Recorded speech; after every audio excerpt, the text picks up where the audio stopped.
Mélie, une histoire d'Isabelle McCoy aux éditions Mijade. Mélie.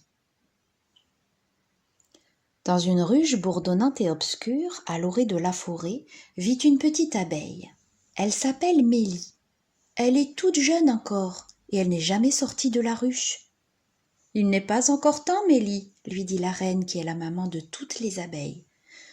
Tu dois encore grandir, encore apprendre, mais le jour viendra où tu seras prête, et alors tu t'envoleras.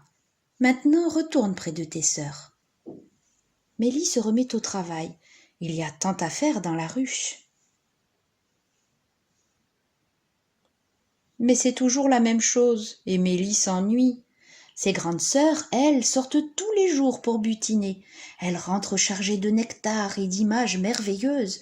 Dehors, il y a le ciel, le soleil, les arbres, les fleurs, tant d'autres choses.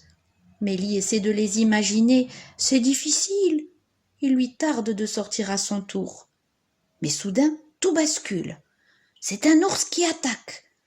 Comme un nuage furieux, Mélie et ses sœurs se précipitent sur lui. L'ours lance des coups de patte pour chasser les abeilles, mais il y en a trop, alors il s'enfuit en poussant de petits cris plaintifs. Mélie se pose sur un champignon, toute tremblante. Oh, ça y est, elle est dehors. Pour la première fois, elle voit le monde et ses merveilles. C'est magnifique. Timidement, Mélie ouvre les ailes et hop, elle s'envole. Voici des fleurs et des papillons.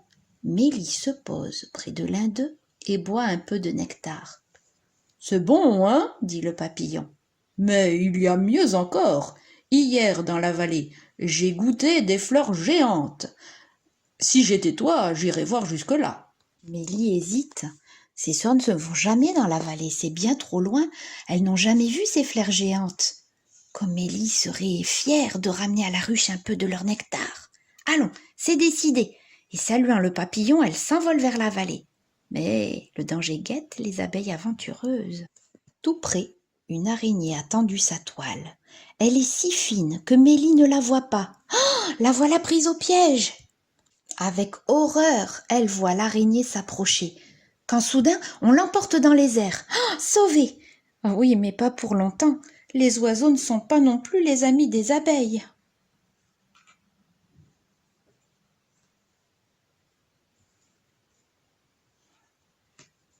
Petit, petit, glousse la maman oiseau en donnant la béquille à ses oisillons.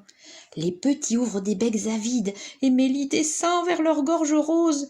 Mais tout à coup, le bec de la mère s'ouvre. Elle pousse un cri furieux et chasse la martre qui croyait surprendre les petits seuls au nid. Mélie en profite pour s'échapper. Mélie reprend sa route, mais la vallée est loin. Bientôt la nuit tombe, il faut qu'elle trouve un abri. Une forme sombre se dresse devant elle. Mélie se pose à l'aveuglette. Elle se blottit dans un coin et s'endort tout de suite. Le lendemain, Mélie est bien étonnée de voir le drôle d'arbre dans lequel elle a passé la nuit. De là-haut, elle découvre un curieux paysage d'un jaune éclatant, éblouissant, on dirait des soleils portés sur de longues tiges. Ce sont les fleurs géantes. Le papillon avait raison. Quel paradis pour les abeilles! Mélie prend un bon petit déjeuner. Lourdement chargée de pollen odorant et de nectar sucré, elle reprend le chemin de la ruche. Tout le monde est au travail. Mais dès que Mélie arrive, des abeilles viennent à sa rencontre, attirées par l'odeur de son chargement. Mélie leur raconte son aventure et elle fait goûter à chacune le précieux nectar et le pollen parfumé. « Où sont ces fleurs merveilleuses ?» demandent les abeilles. Alors Mélie se met à danser. C'est comme ça que les abeilles expliquent à leurs sœurs où trouver les fleurs. 3 pas en avant, 3 pas en arrière. Mélie leur raconte tout ce qu'elle a vu. Les abeilles sont en émoi. Des fleurs grandes comme des soleils. Il doit faire bon vivre dans cette vallée. Là-bas, c'est mieux qu'ici, bourdonnent les abeilles. Partons, partons vite. Vive Mélie et à nous la grande vie. Et voilà, mon histoire est finie.